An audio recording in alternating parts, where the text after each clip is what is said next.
அப்படி என்று சொன்னால் அவை அனைத்தும் இந்துக்களுடன் சம்பந்தப்பட்டவை.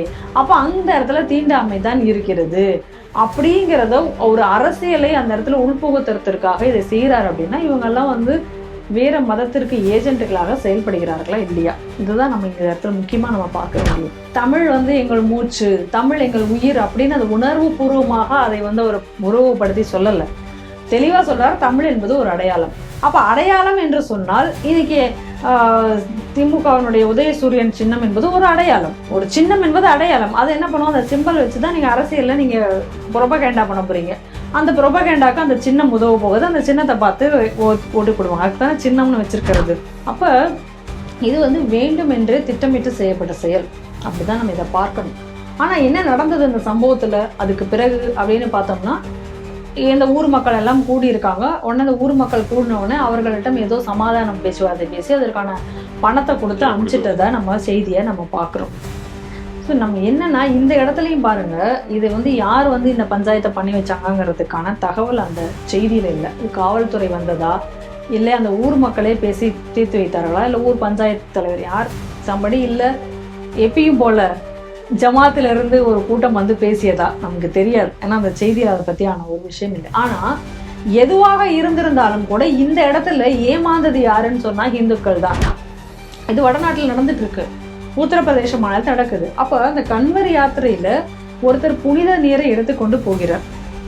அப்போ அந்த புனித நீரை எடுத்துக்கொண்டு போகும்போது ஒரு இடத்துல வந்து அதை ஆசுவாசப்படுத்துக்கிறதுக்காக அவர் அந்த இடத்துல வச்சு கொஞ்ச நேரம் உட்கார்ந்துருக்கிற நேரத்தில் அங்கேருந்து வந்து ஒரு துருக்க வந்து அந்த புனித நீர் வைத்திருக்கக்கூடிய அந்த மூங்கில், அதை கட்டி வச்சிருப்பாங்க மூங்கில் அந்த குடத்தை, அந்த மூங்கில் மேலே எச்சில் துப்பி விட்டு செஞ்சிருக்காரு. அது அங்கே ஒரு பிரச்சனையாக இருக்கிறது. இதில் என்ன அப்படின்னு பார்த்தீங்கன்னா, தஞ்சாவூரில் வந்து இதுக்காக வந்து இவர்கள் ஒரு அறக்கட்டளை வைத்திருந்தார்கள். அந்த அறக்கட்டளை மூலமாக பல பேரை வந்து இவர்கள் அதில் பல இளைஞர்களை மூளை செலவை செய்து அவர்களை வந்து பயங்கரவாதிகளாக மாற்றி கொண்டிருந்தார்கள். இந்தியாவிற்கு எதிரான செயல்பாடுகளை செய்வதற்கு தூண்டிவினார்கள்.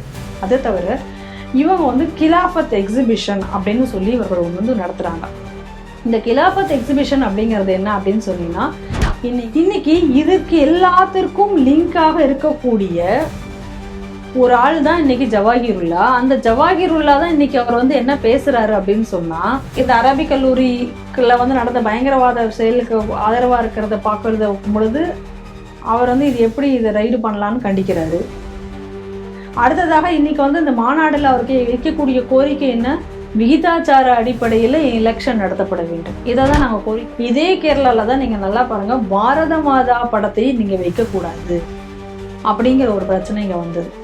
அதை ஒட்டி அவர் அந்த எது பாரத மாதாவை படத்தை வைத்தாரோ அவர் சஸ்பெண்ட் செய்யப்பட்டது அந்த அதிகாரி. இதெல்லாம் நம்ம பார்க்குறோம் அந்த இடத்துல. அப்போ தொடர்ந்து வந்து இன்னைக்கு கம்யூனிஸ்ட் அரசாங்கம் என்பது இன்னைக்கு ஏன்னா இன்னைக்கு நீங்கள் அந்த பாரத மாதா வைத்து தானே இந்த நாடே சுதந்திரம் அடைந்தது. அந்த பாரத மாதான்னு ஒன்று இல்லை அப்படின்னு சொன்னால் இந்த சுதந்திரத்திற்கு அடிகோலியதே அதுதானே. அப்போ அதையெல்லாம் மறந்துட்டு இன்னைக்கு இந்த பாரத மாதா வைக்கக்கூடாதுன்னா நம்ம என்ன எந்த நாட்டில் இருக்காங்க அவங்க?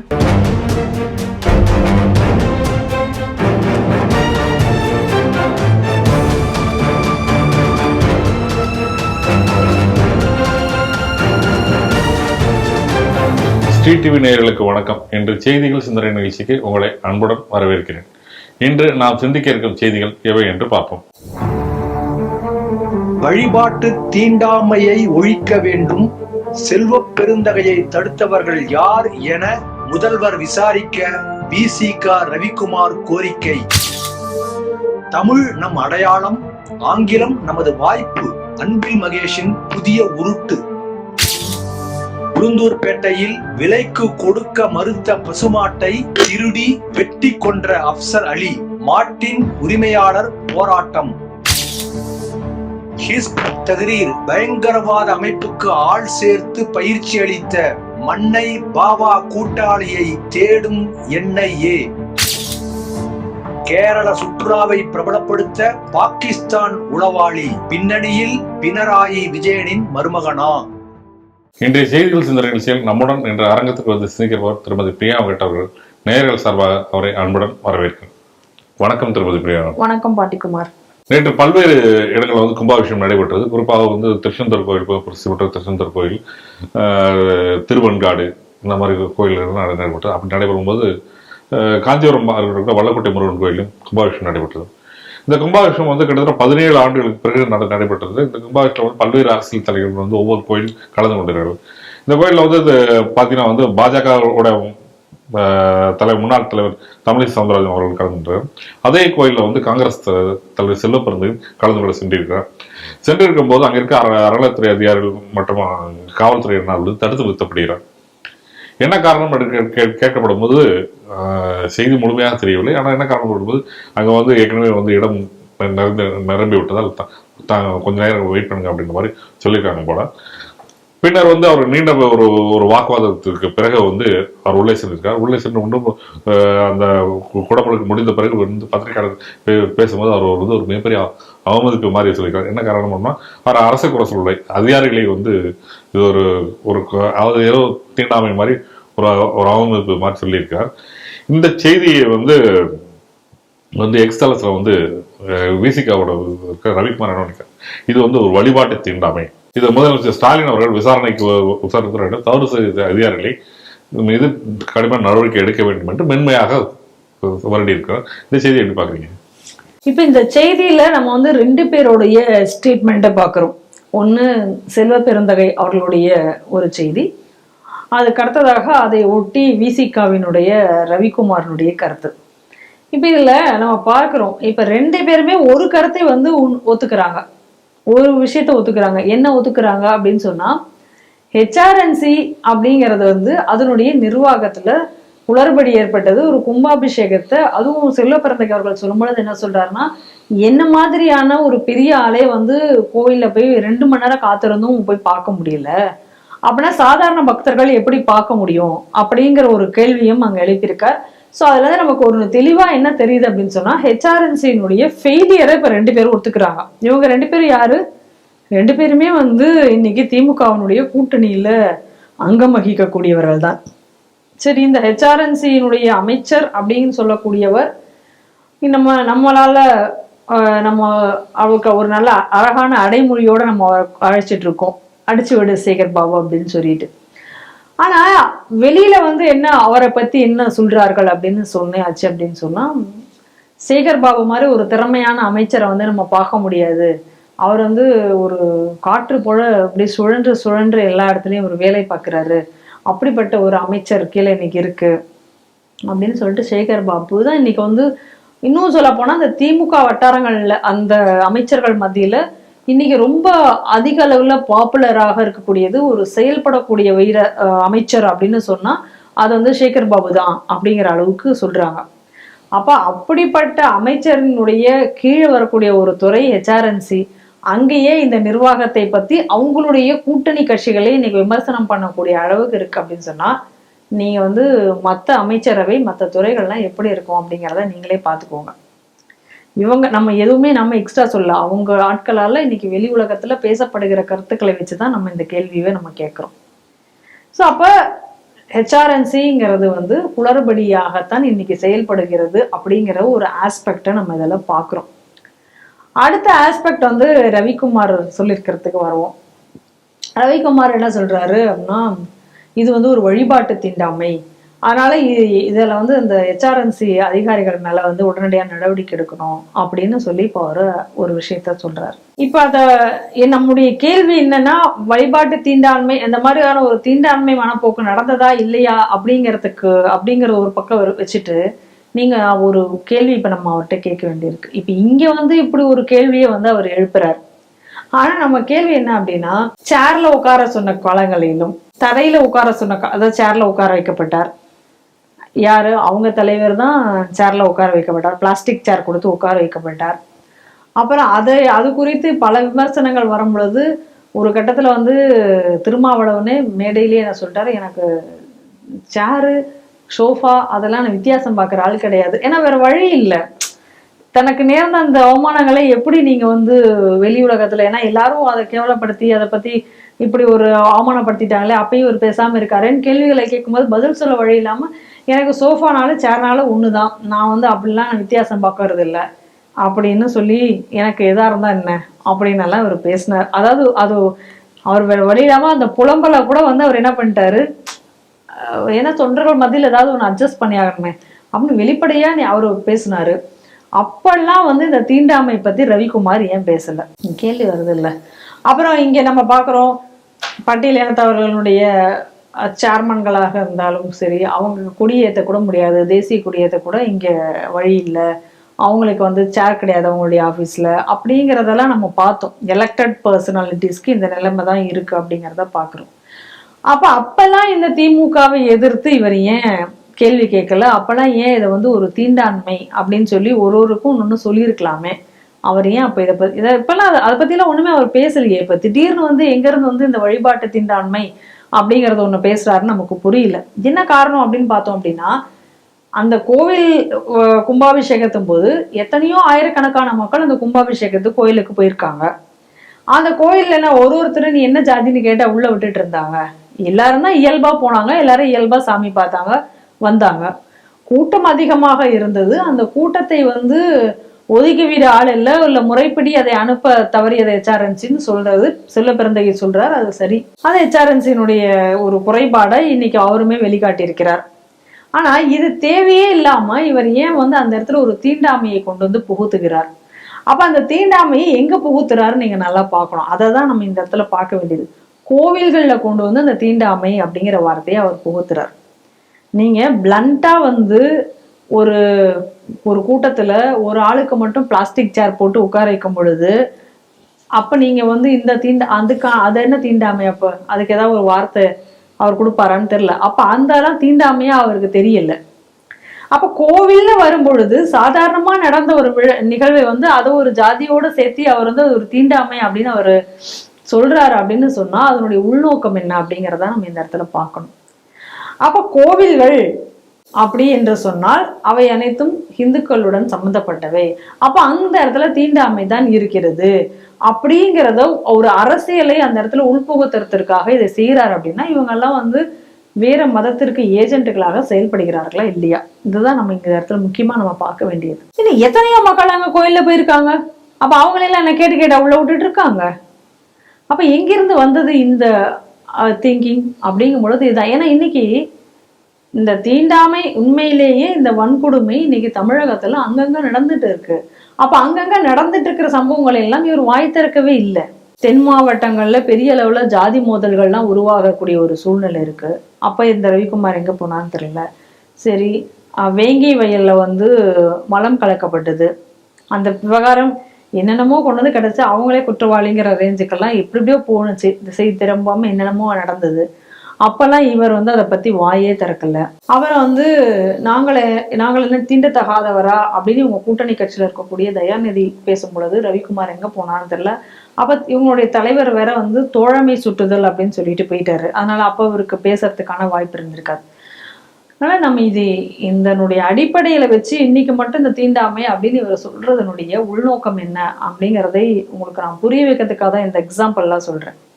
ஏதோ இது சாதாரணமா அவர் சொல்லிட்டார் அப்படின்னு சொல்லி இதை நம்ம கடந்து போக முடியல அப்படிங்கிறதுக்கு காரணம் இதுதான். ஆக மொத்தம் இந்த சமுதாயத்தை வந்து நாங்கள் வந்து உயர்த்த போகிறோம் அப்படிங்கிறதுக்காக இவர்கள் வரல. ஏன்னா தெளிவா வந்து எத்தனை சீட்டு கொடுக்க போறாங்க, இப்போ வரைக்கும் கூட எத்தனை சீட்டு அது எலெக்ஷன் வரும் பொழுது பாத்துக்கலாம். அவங்க வந்து சீட்டு நம்ம அதிகமா கொடுக்கணுங்கிறதுக்காகலாம் நம்ம வந்து கொடுக்கல அப்படின்னா அந்த கட்சியை விட்டுலாம் நம்ம வெளில போறது இல்லை.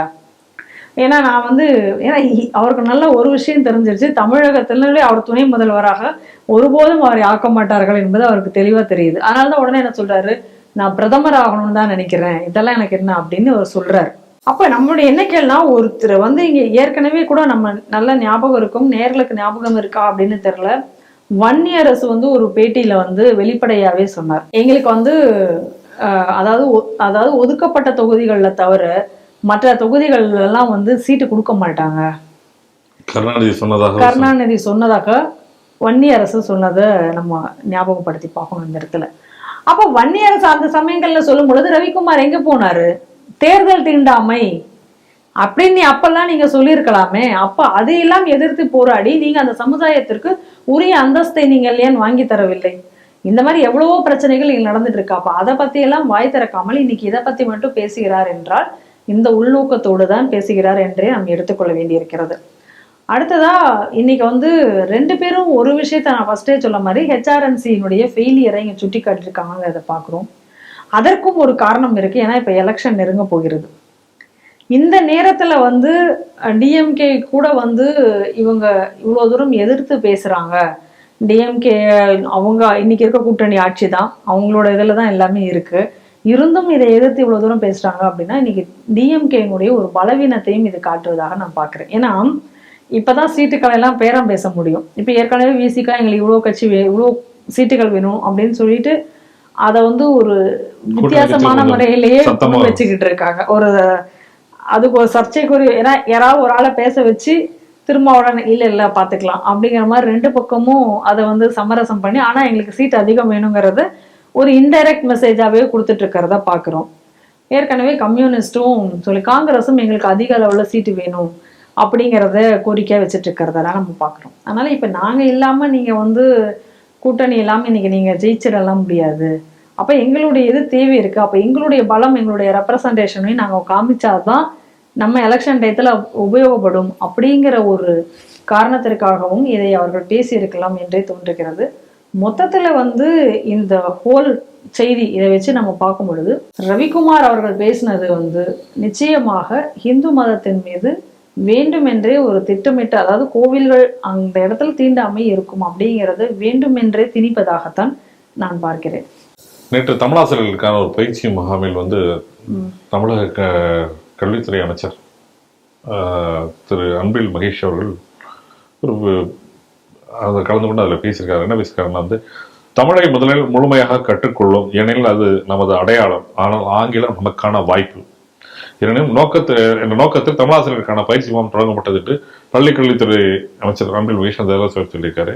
சொன்னது இல்லாமல் முதலாக மொத்தம் வந்து நாங்கள் வந்து 6000 தமிழாசிரியர்களுக்கு இந்த பயிற்சியை தருவதற்காகவும் இப்பொழுது 1200 ஆசிரியர்களுக்கு பயிற்சி முகாம் இங்கே இது பண்ணிக்கிறோம். இவங்களுக்கு பொறுத்தவரைக்கும் இலக்கணம், பாடப்பொருள், செய்யுள், உரைநிலை மதிப்பீடு போன்ற 5 அம்சங்களில் பயிற்சி அளிக்கப்படுகிறது. தொழில்நுட்பம் எவ்வளவு வளர்ந்தாலும் ஆசிரியர்களுக்கு மாற்று இல்லை அப்படின்னு சொல்லிட்டு தமிழர் பாரம்பரியம் உலகமே புகழும், மாணவர்களுடைய மொழியின் பெருமை எடுத்து சொல்ல வேண்டும் அப்படின்னு சொல்லி தமிழ் மொழிக்கு முக்கியத்துவம் கொடுக்க வேண்டும். ஆங்கிலம் வந்து நமக்கு வந்து ஒரு வாய்ப்பாக நம்ம பயன்படுத்த வேண்டும் அப்படின்னு சொல்லிட்டு அந்த செய்தியை எப்படி பார்க்குறீங்க? அப்ப அவர் ரொம்ப தெளிவா ஒரு விஷயத்தை நீங்க ஒத்துக்கிறாருன்னு நம்ம எடுத்துக்கலாம். என்ன சொல்றாரு? தமிழ் என்பது அடையாளம், ஆங்கிலம் என்பது வாய்ப்பு தானே அவர் சொல்லியிருக்காரு. ஆங்கிலத்தான் வேலை கிடைக்கின்ற வாய்ப்பு. ஆமா, அதான் இப்ப என்ன அவர் சொல்ல வர்றாரு அப்படின்னு சொன்னா, தமிழ் வந்து வெறும் ஒரு அடையாளம் தான். நீ நல்லா பார்க்கணும், தமிழ் வந்து எங்கள் மூச்சு, தமிழ் எங்கள் உயிர் அப்படின்னு அது உணர்வு பூர்வமாக அதை வந்து அவர் உருவப்படுத்தி சொல்லல. தெளிவா சொல்றாரு, தமிழ் என்பது ஒரு அடையாளம். அப்ப அடையாளம் என்று சொன்னால் இன்னைக்கு திமுகவினுடைய உதயசூரியன் சின்னம் என்பது ஒரு அடையாளம். ஒரு சின்னம் என்பது அடையாளம். அது என்ன பண்ணுவோம், அந்த சிம்பல் வச்சுதான் நீங்க அரசியல்ல நீங்க புரபகேண்டா பண்ண போறீங்க. அந்த புரபகேண்டாக்கு அந்த சின்னம் உதவ போகுது. அந்த சின்னத்தை பார்த்து ஓட்டு போடுவாங்க. அதுக்குதானே சின்னம்னு வச்சிருக்கிறது. அப்ப அடையாளம், தமிழ் என்பது ஒரு அடையாளம் அப்படின்னு சொல்லியாச்சுன்னா அப்ப ரொம்ப தெளிவா ஒரு விஷயம் புரிஞ்சுக்கிறோம். அரசியலுக்கு பயன்படக்கூடிய ஒன்று, எங்கள எலெக்ஷனுக்கு எங்களுக்கு வெற்றி பெறதற்கு ஒரு பாயிண்ட், ஒரு அடையாளம். தமிழ் என்பது வெறும் அடையாளம் தான். அதுதான் உயிர், அதுதான் எங்களுடைய இது, அதுதான் தமிழனுடைய இது அப்படிங்கிற எந்த விஷயத்தையும் அவர் சொல்லல. அப்ப நம்ம தெளிவாக புரிந்து விட்டது, தமிழ் என்பது வெறும் அடையாளம் மட்டுமே. அதனாலதான் இன்னைக்கு இவங்க தேசிய கல்விக் கொள்கையை வெகமண்டா எதிர்க்கிறாங்க. என்னால நீங்க பாருங்களேன், இப்ப தேசிய கல்விக் கொள்கையில என்ன சொல்றாங்க, தாய்மொழிக்கு அவசியம் அப்படின்னு சொல்றாங்க. தாய்மொழியை கட்டாயம் படித்தாகணும். தாய்மொழி படிச்சுட்டு அதுக்கப்புறம் அதை தவிர 2 லாங்குவேஜ் படிக்கணும். இதுதான் அவங்க சொல்லி இருக்கிறது. அப்ப தாய்மொழியை கட்டாயம் படிக்கணும்னா தமிழ்நாட்டுல தாய்மொழி என்ன? தமிழ். இன்னைக்கு பல பள்ளிக்கூடங்கள்ல நீங்க எடுத்துக்கலாம், இவங்க நடத்தக்கூடிய பள்ளிக்கூடங்கள்ல கூட இப்ப உதயநிதி, அதான் நம்ம தூமு, அவர் போன போது என்ன சொன்னாரு, நான் தமிழ்ல ஒரு வார்த்தை பேசிக்கலாமா, ஃபைனலா எதுவும் போட்டுற மாட்டீங்களே அப்படின்னு கேட்கிறாரு. அப்ப நல்லா நீங்க புரிஞ்சுக்கலாம் இதை அந்த சன்ஷைன் பள்ளிக்கூடத்துல. அப்ப நீங்க என்ன புரியுது, அங்க தமிழ் அப்படிங்கிறது கட்டாயம் கிடையாது. நல்லா நீங்க புரிஞ்சுக்கணும், யார் வேணா ஆப்ஷனலா படிச்சா படிக்கலாம் அப்படிங்கிற நிலைமை அங்க இருக்கு. அப்ப நீங்க வந்து இன்னைக்கு தேசிய கல்விக் கொள்கையில தமிழ் கட்டாயம் என்று சொல்லும் பொழுது அதை உங்களால ஏத்துக்க முடியல. ஏன்னா தமிழ் வெறும் அடையாளம் தானே, அதுதானே நீங்க சொல்லியிருக்காரு. அப்ப இன்னைக்கு அவங்களுடைய நிலையை தெளிவாக எடுத்து சொல்லியிருக்கிறார்கள். அதைத்தான் நம்ம புரிஞ்சுக்கணும். அதனாலதான் நீங்க யோசிச்சு பாருங்க, அவங்க பையனுடைய பேட்டி ஒருக்கா வந்தது. அப்போ அவன் ஏதோ ஒரு அந்நிய மொழியை கத்துக்கொண்டிருந்தான். நம்ம இந்திய மொழியே கிடையாது, ஏதோ ஒரு ஜெர்மனு, பிரான்ஸ் ஒண்ணு கத்துட்டு இருக்காங்க. அப்ப அதுக்கு உடனே அது வெளியில வந்தோடனே அதுக்கப்புறம் அவர் என்னென்னமோ பண்ணி அதை மறைக்க பார்த்தாரு. ஆனா வெளில வந்தது தானே, அந்த பையன் பேசினது தானே. அப்போ ஒரு விஷயம் நல்லா தெளிவா புரிஞ்சுக்கோங்க, தமிழ் என்பது வெறும் அடையாளம் மட்டும்தான். இன்னைக்கு நான் சொல்லல, அது இன்னைக்கு திமுக ஒத்துக்கொண்டிருக்கிறது. அப்ப இன்னைக்கு தமிழை வைத்து நாங்கள் அரசியல் மட்டும்தான் செய்வோம், அதற்கானது இன்னைக்கு ரொம்ப தெளிவான ஸ்டேட்மெண்ட். அடுத்து ஆங்கிலம் வாய்ப்பு. எஸ், இததான் ஈவேரா அன்னைக்கே சொன்னாரு. ஈவேரா அன்னைக்கு என்ன சொன்னாரு, ஹிந்தியை நான் ஏன் எதிர்க்கிறேன், ரொம்ப கிளியர் ஸ்டேட்மெண்ட். தமிழுக்காக எதிர்க்கிறேனா கிடையாது. தமிழ்ல என்ன நல்லது இருக்கு, ஆல்ரெடி கெட்டு போன தமிழ்ல இனிமே என்ன கெடுறதுக்கு ஒன்றும் கிடையாது. தமிழ்ல கூடிய புலவர்கள் எல்லாமே பஞ்ச பரதேசிகள், அவங்க எல்லாம் பஞ்சத்துக்கு பாடுனாங்க, இப்படிலாம் தான் அவர் சொல்லியிருக்காரு. அப்ப தமிழ் ஒரு காட்டுமொழி பாஷை, இதெல்லாம் சொன்னது ஈவேரா. யாரு அவர் சொல்லிட்டு போயிட்டார். அப்ப நீங்க அவர் சொன்னதை எடுத்துக்கிட்டு அவர் வழியில தான் நாங்க வரோம், நீங்க உண்மையிலேயே தமிழ் என்னுடைய அடையாளம், தமிழ் எனது உயிர், தமிழ் எனது மூச்சு அப்படின்னு நீங்க சொல்லியிருந்தா அன்னைக்கே ஈவேராவை நீங்க வெளில தோற்றிட்டு இருக்கீங்க. எப்பொழுதும் ஒரு தமிழ் மண் சொல்லுவாரு, பெரியார் மண் தான். ஆமா, பெரியார் மண் தான் சொல்றீங்க. இப்பயா தமிழ் மண் நீங்க சொல்றீங்களா? கிடையாது. இப்ப பெரியார் மண் நீங்க சொல்லும் பொழுது அப்ப அவர் என்ன சொன்னாரு, தமிழ் காட்டுமொழி பாஷை அப்படின்னாரு. அப்ப காட்டு மிராண்டி பாஷை அப்படின்னு அப்ப சொல்லும் பொழுதே உங்களுக்கு உண்மையிலேயே தமிழ் மேல உயிராக நீங்க இருந்திருந்தா நீங்க அன்னைக்கே ஈவேராவை துரத்தி விட்டுருக்கணுமே. கிடையாது, இது தமிழ் மண், ஈவேராவை நாங்கள் ஏத்துக்க மாட்டோம்னு சொல்லியிருக்கணுமே, சொல்லல. ஸோ அன்னைக்கே நம்ம புரிஞ்சுக்கணும். அப்ப அவர் அடுத்த ஸ்டேட்மெண்ட் என்ன சொல்றாரு, ஆங்கிலம் வளர்வதனும் இல்லைன்னா ஹிந்தி வளர்ந்து விட்டால் ஆங்கிலம் அழிந்து விடும், அதனால ஆங்கிலம் வளரணும். இது அவர் அன்னைக்கு சொன்ன ஸ்டேட்மெண்ட். அப்ப இன்னைக்கு இவர் என்ன சொல்றாரு, நீ தமிழெல்லாம் படிக்காத, தமிழ்ல படிச்சுன்னா உனக்கு எந்த வாய்ப்பும் வரப்போறது கிடையாது, ஆனா அதே நேரத்துல நீ ஆங்கிலத்தை படித்தால் உனக்கு எல்லா வாய்ப்பும் இருக்கு. இது ஓப்பன் டிக்ளரேஷன், தெளிவா புரிஞ்சுக்கணும். அப்போ ஓப்பனா இன்னைக்கு அட்மிட் பண்ணிட்டாங்க, எங்க தமிழுக்கு நான் ஒன்றும் செய்ய மாட்டோம். அப்ப ஆங்கிலம் வளர வேண்டும், ஆங்கிலத்தை வாய்ப்பாக வைத்துக் கொள்ள வேண்டும். அன்னைக்கு ஈவேரா சொன்னது எதுக்கு, அன்னைக்கு அவர் நம்ம நல்லாவே தெரியும், இங்க இருக்கிற பயிலுக்கெல்லாம் ஒரு குண்டூசி கூட தயாரிக்க தெரியாது, நீ விட்டுட்டு போயிடாத, நீ மொத்த இந்தியாவுக்கும் சுதந்திரம் கொடுத்தாலும் கூட தமிழ்நாட்டுக்கு மட்டும் கொடுத்துடாதன்னு சொன்னவர் அவர். அப்ப எப்படி ஆங்கிலேயர்களுடைய ஒரு அடிவருடியாக இருந்தவர் அவர். அப்படிங்கிற பட்சத்துல இன்னைக்கு அதே தான் இவங்களும் ஃபாலோ பண்றாங்க. ஏன்னா ஒரு ஆங்கில மொழி இருந்தது அப்படின்னு சொன்னா அந்த மொழி அதுல இருக்கக்கூடிய அந்த உண்மையிலேயே அந்த நாட்டினுடைய அந்த பண்பாடு கலாச்சாரம் எந்த இடத்துல ஆங்கில மொழி மட்டும் தலை தூங்கி இருக்கிறதோ அங்க இருக்கக்கூடிய பண்பாடு கலாச்சாரம் அதை எல்லாத்தையும் அதை அழித்து விடும், அந்த மண் சார்ந்த விஷயங்கள் எல்லாத்தையுமே அழித்திடும். அப்ப இவர்களுடைய நோக்கம் என்ன, இந்த மண் சார்ந்த விஷயங்களை எல்லாத்தையும் அழிக்கணுங்கிற ஒரு அஜெண்டாவுடைய இவங்களுடைய செயல்பாடுகள் எல்லாம் நீங்க இருக்கிறத பார்க்கலாம். அப்ப அதனுடைய ஒரு இதுதான் இன்னைக்கு அவர் பேசியிருக்கிறது. அப்ப ஆங்கிலம் வாய்ப்பு அப்படின்னு சொன்னா அப்ப இன்னைக்கு நம்ம பார்க்கிறோம், தமிழ் மீடியம் பள்ளிக்கூடங்கள் அப்படிங்கிறது இன்னைக்கு அரிதாகி கொண்டு வருகிறது. எல்லாமே ஆங்கில வழி கல்வி பள்ளிக்கூடங்கள் தான், அரசு பள்ளியில் நான் சொல்றேன், அதிகரித்து கொண்டு வருவதையும் பார்க்கிறோம். இன்னைக்கு இன்னைக்கு இருக்கக்கூடிய மாணவர்கள் இன்னைக்கு எந்த அளவுக்கு தமிழ் எழுதுறாங்க அப்படிங்கிறத பார்க்கிறோம். தமிழ் இலக்கணத்தை இந்த 10ஆம் வகுப்பு தமிழ் இலக்கணத்தில் வரும் பொழுது அதுல சினிமா பாடலை வைத்து இலக்கணத்தை சொல்லிக் கொடுப்பது என்பது கால கொடுமையா இல்லையா?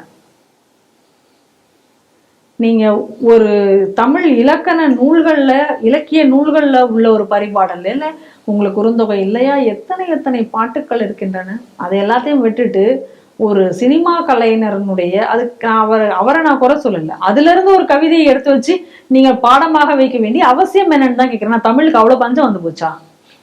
தமிழ்ல அவ்வளவு இலக்கியங்கள் எவ்வளவோ இருக்கு. அதை நீங்க அதுல வச்சு நீங்க ஒரு குழந்தைக்கு நீங்க இலக்கணத்தை சொல்லி கொடுக்காமல் ஒரு சினிமா பாடல்ல இருந்து ஒரு இலக்கணத்தை நீங்க சொல்லி தர போறீங்களா? இது ரொம்ப அதிர்ச்சிகரமானது, துரதிருஷ்டவசமானது. ஸோ அதுல இருந்து என்ன புரியுது அப்படின்னு சொன்னா, ஏன் அதெல்லாம் நடக்குது அப்ப நீங்க நல்லா இப்ப நீங்க யோசிச்சு பாருங்க, உங்களுக்கு புரிஞ்சிடும் ஏன் அது நடக்குது. அதனால காரணம் இதுதான். ஏன்னா இப்ப ஈவே ராமன் இவங்க சொல்ற மாதிரி அது மட்டும் இல்லாம தமிழ் இவங்களுக்கு வெறும் அடையாளம், ஆங்கிலம் இவர்களுடைய வாய்ப்பு. ஸோ அதனுடைய ஒரு தொடர்ச்சியாகத்தான் இவர்கள் செய்து கொண்டிருக்காங்க. அப்ப தமிழ் அரசியலுக்கானது என்பதை இன்னைக்கு அமைச்சர் தெளிவாக நமக்கு உணர்த்தியிருக்கிறார். பசு என்பது இந்துக்களுடைய தெய்வம். அந்த பசு எக்காரணத்தை கொண்டு அதாவது யாருமே விற்பது என்பது தன்னுடைய வீட்டோட லட்சுமியை விற்பதாகவும் தன்னுடைய தன் மனக்கூடிய தெய்வத்தையே விற்பதாக நினைத்து யாரும் எக்காரணத்தை கொண்டும் இந்த காலத்தில் கொடுக்க மாட்டார்கள். அது என்ன நோயப்பட்டு இறந்தாலும் பரவாயில்ல தவிர வீட்டை விட்டு வெளியே அனுப்ப மாட்டோன்றது ஒரு இந்துக்களுடைய நம்பிக்கை, பெரும்பான்மையான இந்தியர்களோட நம்பிக்கையும் அதுதான். அப்படி இருக்கப்படும் போது உளுந்தூர்பேட்டில் இருக்கிற ஒரு கருப்பையான் ஒரு கீழே பழையத்தை சேர்ந்தவர். அவர் வீட்டுக்கு வந்து ஒரு மாட்டு இறைச்சி விற்பவர் அப்சர் அலி, அவர் வந்து அங்கே இருக்கக்கூடிய பசுமாட்டை விலைக்கு கேட்டிருக்கார். அவர்கள் வந்து தரமாட்டேன் என்று சொல்லியிருக்காரு. சொல்லிவிட்டு போய்விட்டார். போனோம். அடுத்த நாள் காலையில் பார்த்தா அவனோட மாட்டை காணவில்லை.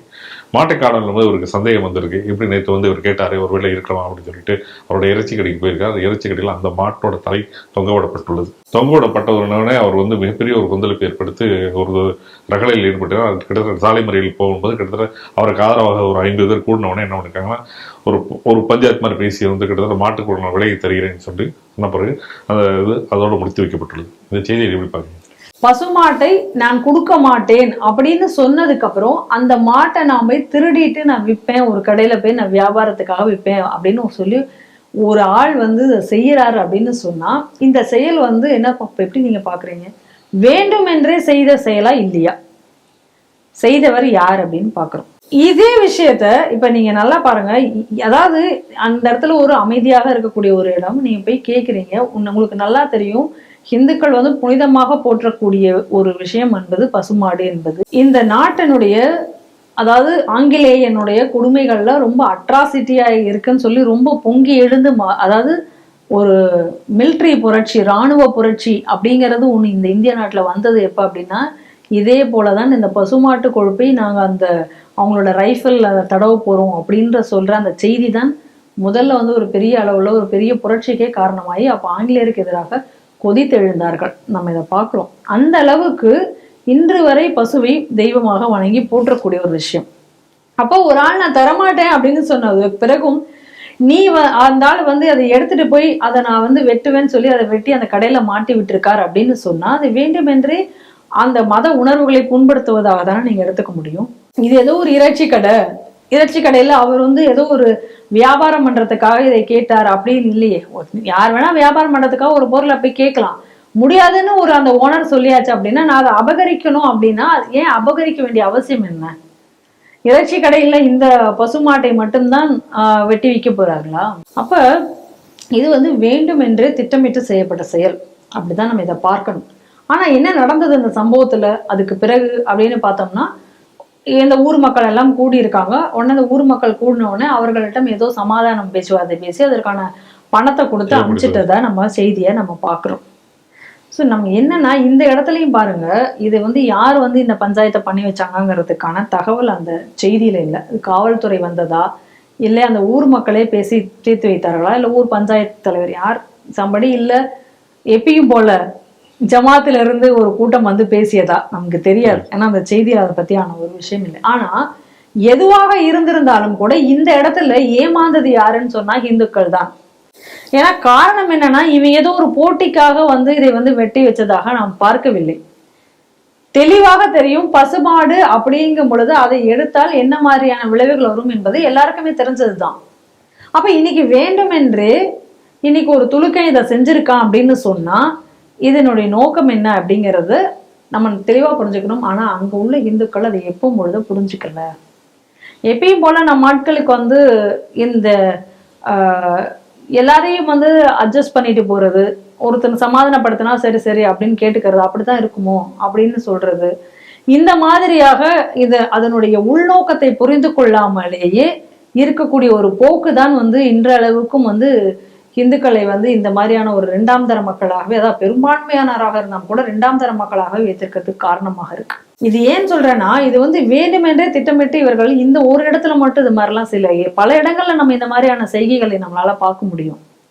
ஆமா, அடுத்தவர்களுடைய அந்த மத உணர்வுகளை புண்படுத்துவது என்பது இவர்கள் நிறைய பல இடங்கள்ல இதை வாடிக்கையாக வைத்துட்டு இருக்கிறாங்க. அதை பார்க்கணும். இதே போன்ற ஒரு சம்பவம் ராமநாதபுரம் மாவட்டத்துல அழகன் குளத்துல பல ஆண்டுகளுக்கு முன்னாடி நடந்தது. வேண்டுமென்றே வந்து மாட்டை வந்து அங்க வெட்டினார்கள் குர்பானி கொடுக்கறதுக்காக, அதுவும் கோவில் முன்னாடி வெட்டினார்கள். இதெல்லாம் இந்து முன்னணி ஆவணப்படத்துல இதெல்லாம் ஆவணப்படமாக்கணும்.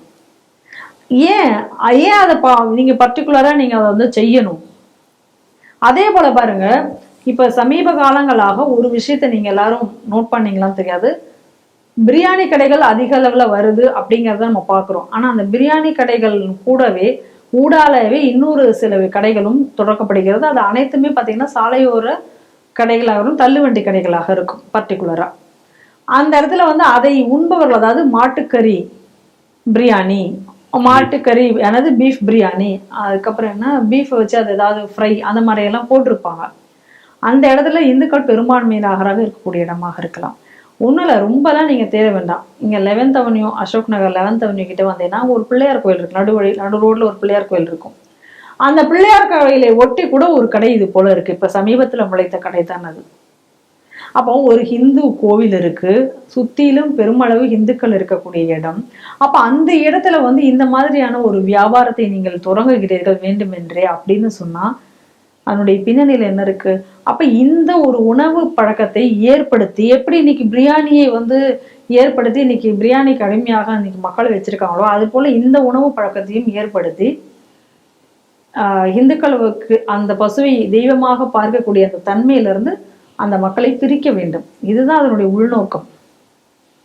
இன்னைக்கு இந்துக்களை நீங்க சாப்பிட வச்சாச்சுன்னா அது சக்சஸ் தானே. அதை தான் ஏற்கனவே நான் ஒரு வீடியோ கூட நான் பார்த்தேன். அந்த வீடியோ வந்து எந்த அளவுக்கு வந்து எங்க எடுக்கப்பட்டது, எந்த ஊர் என்று தெரியாததுனால அதை பத்தி நமக்கு விவரங்கள் முழுமையாக கிடைக்கவில்லை. அந்த இதுல வந்து பாத்தீங்க அப்படின்னா பீஃப் பிரியாணி போட்டி, அதாவது இப்ப நிறைய இதெல்லாம் எடுக்கிறாங்கல்ல, ப்ரொமோஷனல் வீடியோஸ் எல்லாம் எடுக்கிறாங்கல்ல, அந்த மாதிரி வந்து ஏதோ ஒரு யூடியூபர் ஒரு மாட்டு பிரியாணி பீஃப் பிரியாணி வந்து ஒரு தட்டுல வச்சு எடுத்துட்டு போயிட்டு ஒரு கிராம மக்கள் அங்கிருந்து வராங்க. அந்த கிராம மக்கள் வரவங்க கிட்ட வந்து இதை நீங்க முழுசா இந்த பிரியாணியை சாப்பிட்டீங்கன்னா இவ்வளவு ரூபா நீங்க காசு எடுத்துக்கலாம், இன்னொரு பிரியாணி எவ்வளவு வேணா நீங்க சாப்பிடலாம், எத்தனை பிரியாணி வேணாம், அப்படி இன்னொரு பிரியாணி நீங்க எக்ஸ்ட்ரா சாப்பிட்டீங்கன்னா இன்னும் எக்ஸ்ட்ரா காசு கிடைக்கும் அப்படின்னு சொல்லிட்டு அப்பாவியாக இருக்கக்கூடிய மக்கள்கிட்ட இதை சாப்பிடலாம், அதுல என்னதுக்கு தப்பு இருக்கு அப்படின்னு சொல்லி அதை ப்ரமோட் பண்ணி அவர்களை சாப்பிட வச்சு அந்த பணத்தை கொடுக்கக்கூடிய ஒரு வீடியோவை நான் சமீபத்துல நான் பார்த்தேன். பட் அதனுடைய எந்த இடத்துல யார் எடுத்தார்கள் என்பது தெரியாதனால இது வரைக்கும் நம்ம அந்த ஸ்ரீ டிவில அதை பத்தி டிஸ்கஸ் பண்ணல. பட் இதெல்லாம் எதுக்காக இதெல்லாம் செய்யப்படுகிறது? வேண்டுமென்றே இதெல்லாம் வந்து ஒரு திட்டமிட்ட ஒரு உள்நோக்கத்தோடு செய்யப்படுகிறது என்பதை தயவு செஞ்சு இந்துக்கள் புரிஞ்சுக்கோங்க. இன்னைக்கு கூட பாருங்க, கன்வார் யாத்திரை இது வடநாட்டில் நடந்துட்டு இருக்கு, உத்தரப்பிரதேச மாநிலத்தில் நடக்குது. அப்ப அந்த கன்வர் யாத்திரையில ஒருத்தர் புனித நீரை எடுத்துக்கொண்டு போகிறார். அப்ப அந்த புனித நீரை எடுத்துக்கொண்டு போகும்போது ஒரு இடத்துல வந்து அதை ஆசுவாசப்படுத்துக்கிறதுக்காக அவர் அந்த இடத்துல வச்சு கொஞ்ச நேரம் உட்கார்ந்து இருக்கிற நேரத்துல அங்கிருந்து வந்து ஒரு துருக்க வந்து அந்த புனித நீர் வைத்திருக்கக்கூடிய அந்த மூங்கில், அதை கட்டி வச்சிருப்பாங்க மூங்கில் அந்த குடத்தை, அந்த மூங்கில் மேல எச்சில் துப்பி விட்டு சென்றிருக்காரு. அது அங்க ஒரு பிரச்சனையாக இருக்கிறது. அப்ப இதெல்லாம் எதுக்கு? வேண்டும் என்றே நீங்க வந்து அந்த அந்த இடத்துல வந்து அவங்களுடைய உணர்வை புண்படுத்த, என்ன தவிர வேற யாரும் அங்க இருக்கக்கூடாது. இதை தவிர வேற என்ன நோக்கமா இருக்க முடியும் சொல்லுங்க? இதேதான் ராமநவமி ஊர்வலத்திலும் இதேதான் ராமநவமி ஊர்வலத்திலும் நடக்கிறது. வேற இங்க எந்த ஆனா என்ன சொல்லுவாங்க, விநாயகர் சதுர்த்தி ஊர்வலம் வந்தா மட்டும்தான் அவங்களுக்கு பிடிச்சிரும். ஏன்னா விநாயகர் சதுர்த்தி ஊர்வலத்தை இந்து முன்னணி நடத்துது, அதனாலதான் அது அரசியலுக்கானது அப்படி இப்படின்னு இவங்க சொல்லுவாங்க. ஆனா ராமர் ஊர்வலம் தானே, நீ அதை பாக்குற. சரி, கிருஷ்ணர் ஊர்வலம், இப்ப கன்வர் யாத்திரை, ஏன் இதுலலாம் எங்க இந்து முன்னணி வந்தது, எங்க இந்து அமைப்பு வந்தது? அவங்க பாட்டுக்கு போறீங்க, அதுலயே நீங்க இந்த மாதிரியான பிரச்சனைகளை கொண்டு வரீங்க. அப்ப இதெல்லாம் வந்து திட்டமிட்டு வந்து செய்யக்கூடிய ஒரு விஷயமாக பாக்குறேன். இப்ப கூட பாருங்க, இது ஏற்கனவே ஒரு வீடியோ பத்தி சொன்னேன், இன்னொரு வீடியோ வந்திருக்கிறது. வேலூருக்கு அருகில இருக்கக்கூடிய ஒரு தீர்த்தகிரி மலை. அப்ப அந்த தீர்த்தகிரி மலையில இருக்கக்கூடிய ஒரு முருகர் அங்க இருக்காரு. அந்த முருகரை வைத்து கொண்டு ஒரு ஏஐல அந்த முருகரை பேசுற மாதிரி வச்சு அந்த முருகரை இழிவுபடுத்தும் விதமாக வீடியோ போட்டிருக்கான். இது வரைக்கும் அவனை பிடிச்சாங்களா, கைது செய்தார்களா என்று எனக்கு தெரியாது. அவனும் இதே துலுக்க சமுதாயத்தை சேர்ந்தவர்கள் தான் அப்படிங்கக்கூடிய செய்தியும் வருகிறது. அப்ப ஏன் இதெல்லாம் செய்யணும்? ஏதாவது ஒரு இந்து போய் தேவையில்லாம அனாவசியமா இந்த மாதிரி ஏதாவது செய்யறான். நீங்க பேசுனா இதுல இதை செய்யும் பொழுது அதுக்கு வரக்கூடிய ரியாக்ஷன்ஸ் வேற. இது போல எல்லாம் நடந்துட்டு இருக்கு அப்படின்னு எங்கேயாவது நம்ம செய்தி பாக்குறோமா? அப்ப சும்மா இருக்கக்கூடிய இந்து சமுதாயத்தை சீண்டி பார்ப்பது யார்? திட்டமிட்டு இந்துக்களுடைய அந்த ஒரு மதத்தை புண்படுத்த வேண்டும், அவருடைய உணர்வை புண்படுத்த வேண்டும் என்பதை தொடர்ந்து செய்து கொண்டிருப்பது யார்? இதுல இன்னொரு முக்கியமான ஒரு விஷயம், இன்னொரு ஆபத்தான ஒரு விஷயம் என்ன நம்ம பார்க்க வேண்டியிருக்கு அப்படின்னா, நம்ம ரொம்ப நாளா ஸ்ரீ டிவில பல இடங்கள்ல நம்ம சொல்லிட்டு வரோம். என்ன அப்படின்னு சொன்னா, இந்த கறிக்கடைகள், இந்த கறிக்கடைகள் அப்படிங்கறது வந்து முழு நேரமும் இயங்க தேவையில்லை. இன்னும் சொல்ல போனா இந்த கறிக்கடைகள் எல்லாமே வந்து இன்னைக்கு வந்து அதிக அளவுல இன்னைக்கு துலுக்கர்கள் கையில இருக்கிறது, இந்துக்கள் கையில இருந்து போய்விட்டது அந்த தொழில் என்பதை நாம் திரும்ப திரும்ப சொல்லி கொண்டு வருகிறோம். அதற்கு இன்னொரு காரணம் இருக்கிறது. என்ன சொல்றோம் அப்படின்னு சொன்னா, இன்னைக்கு இந்த கறிகளை வாங்கக்கூடிய துலுக்கர்கள் அது வந்து நாங்கள் வந்து ஹலால் பண்ணாதான் வாங்குவோம். இன்னும் சொல்ல போனா அந்த கடையில போய் சாப்பிட போற இடத்துலயே ஹலால் பண்ணியிருந்தாதான் சாப்பிடுவோம் அப்படிங்கக்கூடிய கோரிக்கைகள்லாம் வரதை நம்ம பார்க்குறோம். அப்ப ஹலால் பண்ணியவர்கள் தான் அதை வெட்ட வேண்டும், ஹலால் பண்ணி தான் வெட்ட வேண்டும் பொழுது இந்த பிசினஸ்ல இருந்து இந்துக்கள் வந்து வெளியேற்றப்படுகிறார்கள் என்பதை நம்ம சொல்லிட்டே இருந்தோம். இப்ப அதற்கெல்லாம் ஒரு சான்று பாருங்க, ஏன் இதை வந்து அவங்க ஆக்கிரமிக்கிறாங்க இந்த தொழில. அப்ப இந்த தொழில வந்து இப்ப இவர்கள் அதிக அளவுல வராங்க. இதுல இன்னொரு முக்கியமான விஷயத்தையும் நம்ம பார்க்கணும். இந்த தொழில வந்து நீங்க அதிக நேரம் வந்து இந்த தொழில் செய்ய தேவையில்லை. ஒரு காலையில ஒரு ½ டே இந்த தொழில் பண்ண போதும். அந்த அளவுக்கு தானே ஈவினிங் ஒரு ½ டே இல்ல 2-3 நாள் இந்த கடைகளை மூடி இருந்தாலும் கூட அதுக்கப்புறம் திறந்தாலும் இதுல வருமானம் வரும். ஏன் அப்படின்னு சொன்னா இந்த மாதிரி இந்த தொழிலில் இருந்தவர்கள் ஈடுபட்டிருந்தவர்கள் பலர் பயங்கரவாத அமைப்புகளுடன் கூட தொடர்புடையவர்களாக இருக்கிறார்கள் அப்படிங்கக்கூடிய விஷயங்கள் எல்லாம் கூட இப்ப வெளிவந்து கொண்டிருக்கிறது. அப்ப இந்த பிசினஸை இவங்க அதிக அளவுல கேப்சர் பண்றதுக்கு இதுவும் ஒரு காரணமாக இருக்கிறது. இது மூலமாக என்னென்ன விஷயங்கள் நடக்குதுன்னு பாருங்க. ஏதோ ஒரு சாதாரணமான ஒரு திருட்டு சம்பவமாக இதை நம்ம பார்க்கக்கூடாது. இதுக்கு பின்னாடி இருக்கக்கூடிய பல விஷயங்களையும் பார்க்க வேண்டியதாக இருக்கிறது. அதனால ஏதோ ஒரு சம்பவம் அப்படி நடக்குது அப்படின்னா அப்படி கடந்து போகாமல் அதற்கு பின்னாடி உள்ள ஆஸ்பெக்ட்ஸையும் நம்ம சிந்திக்க வேண்டியதா இருக்கிறது. இது இது இப்படியே வளர விட்டு கொண்டு சென்றோமானால் இது வந்து நம் நாட்டிற்கு மிகப்பெரிய ஒரு ஆபத்தாக முடியும். நம்மளுடைய மொத்த பழக்க வழக்கங்களையுமே கூட மாற்றப்படலாம் என்ற ஆபத்தும் இதில் இருக்கிறது என்பதை புரிந்து கொள்ள வேண்டும். ஹிஸ்ப் உஸ் தஹீர் பற்றி நம்ம பல்வேறு செய்திகள் நம்ம வந்து ஸ்ட்ரீட்டில் பார்த்துருக்கோம். இந்த செய்தி பின்னால் வந்து இவர்கள் செய்யக்கூடிய மூளை செலவுகள் என்னென்ன, எவ்வாறாக நிதி திரட்டுகிறார்கள் அப்படின்னு. தற்போது அந்த செய்தி தான் வந்திருக்கு. அவர் வந்து மன்னை பாபா பக்ரு, இவர் திருவாரூர் மாவட்டத்தை சேர்ந்தவர். இவர் வந்து பயங்கரவாத அமைப்புக்கு முஸ்லீம் இளைஞர்களில் ஆள் சேர்ப்பதில் ரகசியமாக ஆள் சேர்க்கறது மட்டும் இல்லாமல் அந்த இளைஞர்களுக்கு வந்து ரகசியமாக பயிற்சி கொடுத்து அது மூலமாக பண்ணுறது. இவருக்கு வந்து ஒரு நெருங்கிய தொடர்புள்ள ஒரு கூட்டாளி ஒரு கூட்டாளி இருக்காரு. அவர் வந்து புதுக்கோட்டையை சேர்ந்தவர். இவர் வந்து தேனியில் பதுங்கி இருக்கிறதா சொல்லி என்ஐஏ வந்து அவருடைய விசாரணை கை செய்வார். அந்த நபர் தான் என்ன பண்ணியிருக்காங்க. ஆனால் வந்து இவருக்கு வந்து தொழிலதிபர்களிருந்து பணத்தை பெற்று தருவது, மேலும் வந்து பயிற்சிக்கு முக்கியமான ஏற்பாடுகள் செய்வது, இளைஞர்களை ஏற்படுவது. இதுக்கு பின்னாடி முன்னோட்டம் பார்த்தீங்கன்னா இது என்ன இதில் அவங்க பண்ணுறாங்கன்னு அப்படின்னு பார்த்தீங்கன்னா அரபிக் கல்லூரின்னு சொல்லிட்டு அந்த அரபிக் கல்லூரி கிளைகள் தான் அவங்க ஃபஸ்ட் தொடங்குறாங்க. அந்த கிளைகள் மூலமாக வந்து பல மாவட்டங்களில் இருக்கிற இளைஞர்கள்லாம் ஒன்று சேர்த்து அவங்களுக்கு மூளை செலவு செய்து இங்கேருந்து வந்து அவங்களுக்கு வந்து பயிற்சி இங்கேருந்து அவங்களுக்கு இந்த ஹிஸ்டரி அந்த HUTக்கு ஆட்களை அனுப்புகிறார்கள் அப்படின்னு என்ஐஏ வந்து தகவல் தெரிவிச்சிருக்கு. இந்த செய்தி எடுப்பாங்க. ஹிஜ்புத் தஹீர், இந்த ஹிஜ்புத் தஹீர் அமைப்பு அப்படிங்கக்கூடியது எப்படிப்பட்ட ஒரு அமைப்பு அப்படின்னு பார்த்தோம்னா, அதாவது ஒரு காலிஃபேட்டை அமைக்க வேண்டும், இஸ்லாமிய உலகத்தை தான் நாங்கள் அமைக்க வேண்டும், அதற்காக இந்தியாவை நம்ம முழுசா மாற்றணும். அது இல்லாமல் இவர்கள் பல நாடுகளிலும் ஊடுருவி இருக்கிறார்கள். எல்லா நாடுகளும் கூட நிறைய நாடுகள் வந்து இந்த HUTக்கு வந்து தடை விதித்திருக்கிறார்கள். இன்னைக்கு இந்தியாவிலும் இந்த அமைப்பிற்கு தடை இருக்கிறது. இருந்தும் கூட இவர்களுடைய செயல்பாடுகளை ரகசியமாக செய்து வருகிறார்கள். அதனாலதான் நம்ம அடிக்கடி சொல்லுவோம், அமைப்புகளை தடை செய்வதனால எந்த மாற்றமும் இங்க விளைவ போவதில்லை அப்படின்னு நம்ம சொல்லிட்டு இருக்கோம். ஸோ அதனுடைய ஒரு பங்காக இன்னைக்கு பார்க்குறோம். என்ன அப்படின்னு சொன்னா, இந்த மன்னை பாபா அப்படிங்கிறவரை எப்ப பிப்ரவரி மாசம் அவரை வந்து கைது செய்கிறார்கள், அந்த மன்னை பாபாவை. அப்ப அந்த மன்னை பாபாவை கைது செய்யும் பொழுது அவருக்கு கூட்டாளியாக இருந்தவரை இப்பொழுது வந்து தேடிக்கொண்டிருக்கிறார்கள் அப்படிங்கிற செய்தி வருது. இதுல என்ன அப்படின்னு பாத்தீங்கன்னா, தஞ்சாவூர்ல வந்து இதற்காக வந்து இவர்கள் ஒரு அறக்கட்டளை வைத்திருந்தார்கள். அந்த அறக்கட்டளை மூலமாக பல பேரை வந்து இவர்கள் அதுல பல இளைஞர்களை மூளை செலவை செய்து அவர்களை வந்து பயங்கரவாதிகளாக மாற்றிக் கொண்டிருந்தார்கள். இந்தியாவிற்கு எதிரான செயல்பாடுகளை செய்வதற்கு தூண்டினார்கள்.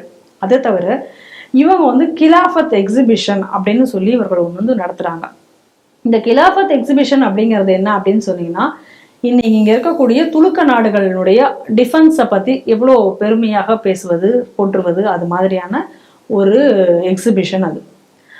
அப்ப இந்த அரபிக் கல்லூரிகள், அதே போல அரபிக் கல்லூரிகளை மையப்படுத்தி இவர்களுடைய செயல்பாடுகள் அங்க வச்சுதான் இவர்களுடைய பயிற்சிகள் கொடுக்கப்பட்டன. ஆயுத பயிற்சி கொடுக்கப்பட்டிருக்கிறது, மூளைச்சலவை செய்யப்பட்டிருக்கிறார்கள் எல்லாமே. அதாவது பயங்கரவாத கருத்துக்கள், ரேடிகலைசேஷன் அங்கதான் நடந்திருக்கு. சென்னை, கோவை, திருச்சி, மதுரை, தேனி இந்த இடங்களெல்லாம் இந்த அரபிக் கல்லூரி இயங்கி கொண்டிருக்கிறது. அதுதான். அப்ப நம்ம இந்த இடத்துல நம்ம இந்த பார்க்க வேண்டியது என்ன அப்படின்னு சொன்னா, கோவையில கோட்டை ஈஸ்வரன் கோவில், அந்த ஈஸ்வரன் கோவில் தகர்க்கதற்காக ஒரு முயற்சி எடுக்கப்பட்டது. அப்ப அது கார்ல வந்து ஒரு சிலிண்டர் வெடிகுண்டு வைத்து எடுத்துட்டு வரப்பட்டது. ஆனா என்ன ஆச்சு அப்படின்னா, ஒரு தற்கொலை தாக்குதலாக நடந்திருக்க வேண்டியது. ஆனா அந்த கார் அதற்கு முன்னாடியே வெடித்து விடுகிறது. அதனால அந்த கோவில் சேதார அழிவிலிருந்து தப்பியது. இதை நம்ம பார்க்கிறோம். அப்ப இதை யார் செய்தது அப்படின்னு சொல்லிட்டு வரும்பொழுது இதை பத்தின ஒரு விசாரணைகள், இதை பத்தி விஷயங்கள்லாம் வரும்பொழுதுதான் இந்த ஹிஜ்புத் தஹீருக்கு இதுல பங்கு இருப்பது தெரிஞ்சு இந்த ஹிஜ்புத் தஹீரினுடைய ஆட்கள் எல்லாம் பல பேர் கைது செய்யப்படுகிறார்கள். அதில் ஒரு டாக்டரை கூட கைது செய்யறாங்க. அதெல்லாம் நம்ம பார்க்கிறோம். அவங்க எப்படியெல்லாம் அவங்க அதாவது இந்த ரேடிகலைசேஷன் எப்படி எல்லாம் அவர்களை செய்தார்கள்ங்கக்கூடிய செய்திகள்லாம் வந்தது. அதை ஏற்கனவே நாம் இங்க பார்த்தோம். அந்த சமயத்துல கோவை அரபிக் கல்லூரி இதற்கு பின்னாடி இருந்திருக்கிறது. கோவை அரபிக் கல்லூரியிலையும் இந்த வெடிகுண்டு தொடர்பான பயிற்சிகள் எல்லாம் நடத்தப்பட்டது அப்படிங்கக்கூடிய விஷயம், பிளானிங் எல்லாம் கூட நடந்ததுங்கிறதையும் நம்ம பார்க்கிறோம். அப்ப கோவை அரபிக் கல்லூரியில இருக்கக்கூடிய இப்ப சமீபமா என்ன பண்ணாங்க, கோவை அரபிக் கல்லூரியுடைய முதல்வர் உட்பட இன்னைக்கு கைது செய்யப்பட்டிருக்கிறார்கள் என்ஐஏவால். அன்னைக்கு இந்த அரபிக் கல்லூரி உள்ள ஒருத்தரை கைது செய்த பொழுது இதற்கு முட்டு கொடுத்து ஆதரவாக பேசியது யார் அப்படின்னு சொல்லி பார்த்தோம் அப்படின்னு சொன்னா, இன்னைக்கு எம்எல்ஏவாக இருக்கக்கூடிய, அதுவும் திமுக எம்எல்ஏவாக இருக்கக்கூடிய மனிதநேய மக்கள் கட்சி மற்றும் தமிழ்நாடு முஸ்லிம் முன்னேற்ற கழகத்தினுடைய தலைவராக விடக்கூடிய ஜவாஹிருல்லா. அப்ப என்ன சொன்னார், ஒரு ஆளுக்காக நீங்க அரபிக் கல்லூரியே மூடணும்னு சொல்லுவீங்களா அப்படின்னலாம் அன்னைக்கு அவர் பேசினார். ஆனால் இன்னைக்கு கோவை மட்டுமல்ல, சென்னை, திருச்சி, மதுரை, தேனி போன்ற பல இடங்களில் இருக்கக்கூடிய அரபிக் கல்லூரிகளிலும் இந்த சம்பவங்கள் நடந்திருக்கு. அப்படின்னா இங்க தமிழகத்துல கூடிய ஒரு அரபிக் கல்லூரியிலும் என்ன நடக்கிறது? அப்ப இப்ப இதுக்கு ஜவாஹிருல்லா என்ன பதில் சொல்ல போகிறார்? முதல் கேள்வி. சரி, அப்ப ஜவாஹிருல்லாவை பொறுத்த வரைக்கும் இந்த மாதிரியான பயங்கரவாத அமைப்புகளுக்கு அவர் கொடுக்கக்கூடிய ஆதரவு என்பது தொடர்ந்து நடந்து கொண்டே தான் இருக்கிறது. ஏன்னா PFI தடை செய்யப்பட்ட போதும் அதை எதிர்த்த ஒருவரில் ஜவாஹிருல்லாவும் ஒருவர் ஆவார். இந்த நிலையில இன்னைக்கு ஜவாஹிருல்லா ஒரு மாநாடும் நடத்தியிருக்கிறார். என்ன மாநாடு அப்படின்னு பார்த்தா, முருக பக்த மாநாடுக்கு ஒரு போட்டியாக ஒரு மாநாடு நடத்தியிருக்காங்க. அந்த மாநாடுல வைக்கப்பட்ட கோரிக்கை என்ன? அந்த மாநாட்டில் வைக்கப்பட்ட கோரிக்கையை நீங்க பாத்தீங்கன்னா ரொம்ப தெளிவா அந்த கோரிக்கை வைக்கிறாங்க. தேர்தலில் எங்களுக்கு விகிதாச்சாரம் தேவை. இந்த தேர்தலில் விகிதாச்சாரம் தேவை என்கிற ஒரு விஷயம் தான் இந்த நாட்டை பிரிவினையாக்கியது என்பதை நம்ம போன செய்தியில நம்ம பார்த்தோம். எப்படி அது பிரிவினை வடிகொலி, அதாவது இரட்டை வாக்குமுறை அவர் கேட்டிருக்கிறது அதுதானே. அப்ப இது ஒரு பக்கம் வைங்க. இதே நேரத்துல இப்ப இன்னைக்கு பிடிபட்டவர்கள் எதையெல்லாம் யூஸ் பண்ணியிருக்காங்க? அரபிக் கல்லூரிகள் எல்லாத்தையும் யூஸ் பண்ணியிருக்காங்க. அப்ப அறிவகம் அப்படின்னு சொல்லிட்டு முத்துதேவன் பட்டியில ஒரு மதரசா ஒண்ணு இயங்கி வருகிறது. அது நம்ம பார்த்திருக்கோம் ஏற்கனவே. அதை பத்தின செய்திகளை எல்லாம் பார்த்திருக்கோம். அது யாரால் தொடங்கப்பட்டது? மனித நீதி பாசறை அப்படிங்கிற ஒரு அமைப்பு அதை தொடங்கியது. அந்த மனித நீதி பாசறை யாரால் தொடங்கப்பட்டதுன்னா குலால் அகமது அப்படிங்கிறவங்களால் தொடங்கப்படுகிறது. குலால் முகமதால் தொடங்கப்படுகிறது. அப்ப இவர் யார்? இந்த குலால் முகமது. அதுக்கு பிறகு பின்னாடி இவங்க எல்லாம் சேர்ந்துதான் PFI உருவாக்குறாங்க. இந்த PFI உருவாக்குறதுக்கு முன்னாடி ஜவாஹிருல்லாவே எங்க இருக்காரு? சிமியில இருக்காரு. சிமியில இருந்து வந்தவர் தான் ஜவாஹிருல்லா. அப்ப இந்த தமிழ்நாடு முஸ்லிம் முன்னேற்ற கழகம் தொடங்கும் பொழுது யாரெல்லாம் அவங்களோட இருக்காங்க? ஜவாஹிருல்லா, ஜைனுலாப்தீன், SM பாக்கர், ஹைதர் அலி உள்ளிட்ட எல்லோரும் தமிழ்நாடு முஸ்லிம் முன்னேற்ற கழகத்துல தான் இருக்காங்க. இந்த தமிழ்நாடு முஸ்லிம் முன்னேற்ற கழக அலுவலகத்துல தங்கியது யாரு? பாஷா. கோவை பயங்கர குண்டு வெடிப்புக்கு காரணமாக இருந்த பாஷா தங்கியது இங்கே முதலில் ஆரம்பத்துல அப்படின்னு பார்த்தோம்னா தமிழ்நாடு முஸ்லிம் முன்னேற்ற கழக அலுவலகத்துல தான் அவர் தங்குகிறார். அதற்கப்புறம் கொடுங்கையூர்ல இருந்து பல வெடிகுண்டுகள், வெடிப்பொருட்கள் எல்லாம் அந்த காலத்துல அப்ப கண்டுபிடிச்சாங்க. அதை யார் அதையெல்லாம் செய்தது? பாஷாவினுடைய சகோதரர் செய்ததாக அப்பொழுது அந்த சமயத்துல ஒரு பெரிய ஒரு கேங்கையே அப்ப கண்டுபிடிக்கிறாங்க. அப்ப இந்த மாதிரி இந்த நெட்வொர்க் எப்படி இருக்கு பாருங்க. அப்ப இந்த மதரசாக்கள் அப்படின்னு சொல்லக்கூடியது, இந்த அரபிக் கல்லூரிகள் அப்படின்னு சொல்லக்கூடியதுல என்ன விஷயத்தை சொல்லி தருகிறார்கள்? இதை நம்ம மீண்டும் மீண்டும் நம்ம இந்த ஸ்ரீ டிவியில சொல்லி கொண்டிருக்கிறோம். சந்தோஷினி அப்படின்னு சொல்லி ஒரு பெண், அவள் மதம் மாறி செல்கிறாள். அதற்கு பிறகு மீண்டும் அவள் இந்துவாக மாறி வரும் பொழுது அவள் சொன்ன சில விஷயங்கள் மதரசாக்கள்ல என்னென்ன, அவள் காயல் பட்டத்தில் இருக்கக்கூடிய ஒரு மதரசாக்கு சென்று அங்க அந்த மதரசால முழுமையாக படிக்கிறாள். அப்ப அந்த மதரசால என்னெல்லாம் சொல்லிக் கொடுக்கப்பட்டது என்ற செய்திகளை எல்லாம் அவள் சொல்லும் பொழுது இலங்கை குண்டுவெடிப்பை பற்றி கூட அவங்க கேள்வி கேட்டதாகவும், இலங்கை குண்டுவெடிப்பில் நடந்ததுல என்ன தவறு இருக்கு என்று அந்த மதரசாவில் சொன்னதாக சொல்கிறார். அதே போல இஸ்லாத்திற்காக உயிரை விடுவர்கள் அல்லது இஸ்லாத்திற்காக இப்போ அல்லாஹ்க்காக நான் ஒரு குண்டு வச்சேன், அல்லாஹ்க்காக நான் இதை செய்கிறேன் அப்படின்னு சொல்லி யாரு பண்ணாலும் அவர்கள் நாளைக்கு ஜெயிலுக்கே போனா கூட அவங்க திரும்பி வரும்போது அவர்களை நீங்க திருமணம் செய்து கொள்ள தயங்கக்கூடாது. இதெல்லாம் அவங்க சொல்லிக் கொடுக்கிறார்கள்.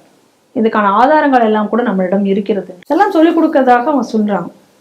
அப்ப இந்த பொண்ணை யார் முதல்ல கன்வெர்ட் பண்றாங்க அப்படின்னு சொல்லி நீங்க பாத்தீங்கன்னா ஹியூமன் கைடன்ஸ் கேரியர் சென்டர் அப்படிங்கக்கூடிய ஒரு அமைப்பு. அந்த அமைப்பு மூலமாகத்தான் அந்த பெண் வந்து இவங்களுடைய ட்ராப்ல போய் மாட்டிக்கிறா. அதுக்கப்புறம் அப்படியே போகுது.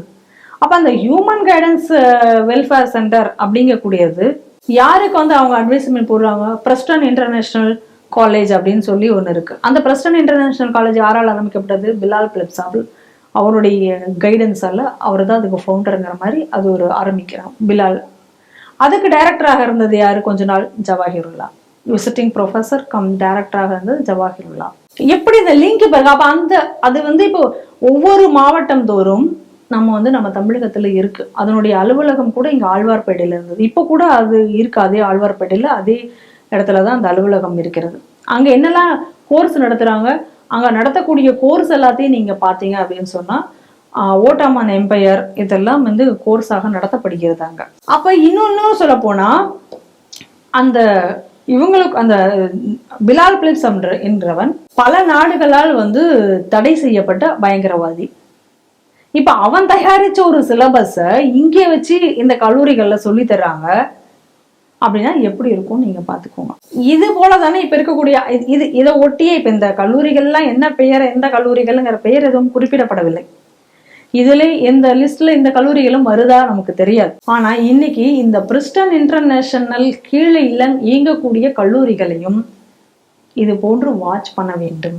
ஏன்னா என்ன சொல்லி தராங்க அப்படின்னு எப்படி தெரியும்? இன்னைக்கு இங்கதான் வச்சு மூளை செலவு செய்யப்பட்டிருக்கிறார்கள், இங்கதான் வச்சு பயிற்சி கொடுத்திருக்கிறார்கள் அப்படிங்கிறது இவ்வளவு விஷயங்கள் தெளிவாக இன்னைக்கு வந்திருக்கும் பொழுது மீண்டும் வந்து இந்த நாட்டுல ஒரு பயங்கரவாதமோ இல்ல ஒரு ஆபத்தோ வராமல் நீங்க தடுக்கணும்னா நீங்க செய்ய வேண்டியது என்ன?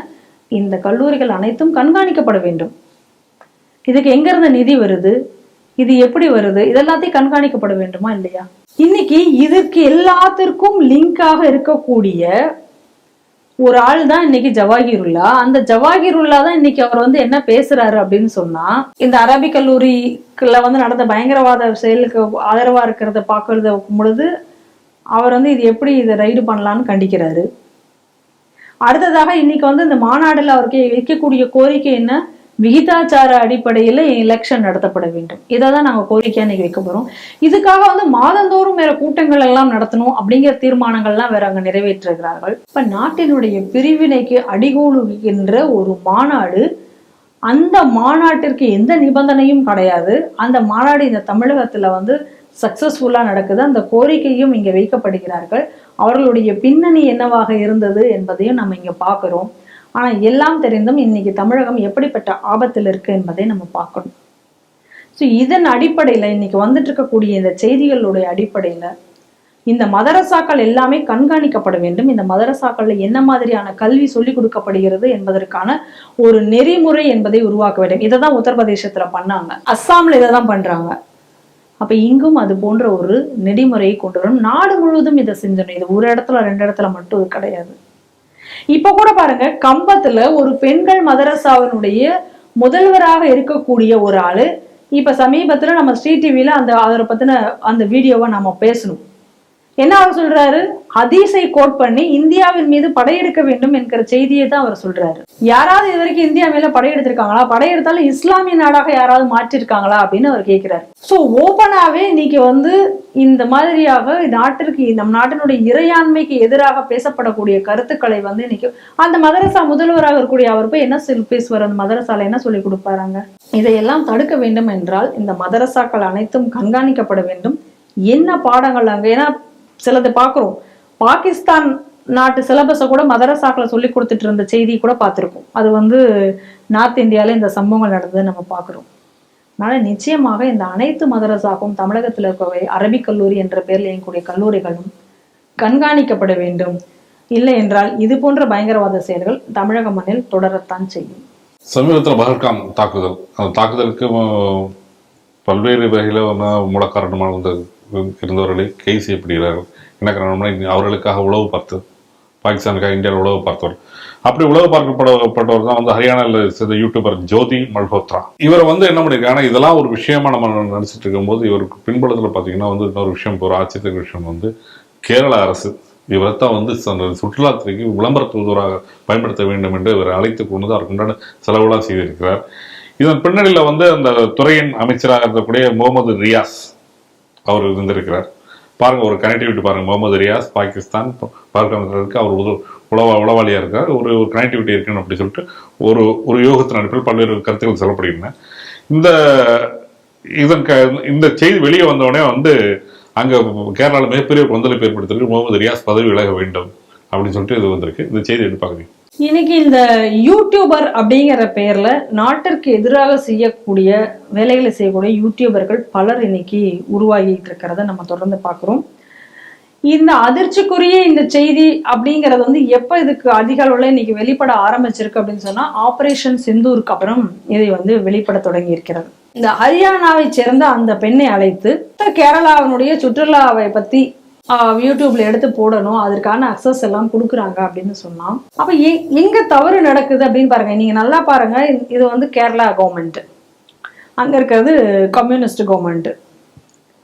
அதே போல அது இந்த துரோக செயலுக்கு இப்ப ஏற்கனவே கேரளா கவர்மெண்ட் இந்த பினராயி விஜயன் வந்ததுக்கு அப்புறம் பல பிரச்சனைகள் அங்கு விடை கிடைக்காமல் போய்கொண்டுதான் இருக்கிறது. ஏற்கனவே தங்க கடத்தல், அந்த தங்க கடத்தல் வந்து ஏர்போர்ட்ல வச்சே நடந்த விஷயங்கள் எல்லாம் பாக்குறோம். அப்ப அந்த அதிகாரிகள் எல்லாம் மாட்டினதை நம்ம பாக்குறோம். ஸ்வப்னா சுரேஷ் இந்த வழக்கு என்ன லெவல்ல போயிட்டு இருக்கு,